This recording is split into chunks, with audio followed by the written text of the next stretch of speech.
പറുദീസയായി അമ്മ ദൈവത്തിനു പാർക്കാൻ, പുണ്യാശ്രമമായി അമ്മ ഈശോയ്ക്കു വളരാൻ.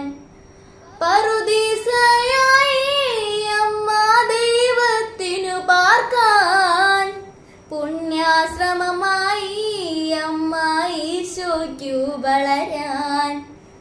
അമ്മേ, എൻ്റെ അമ്മേ, എൻ്റെ ഈശോയുടെ അമ്മേ, അമ്മേ എൻ്റെ അമ്മേ, എനിക്കീശോ തന്നൊരമ്മേ. ആവേ മറിയാം കന്യാമ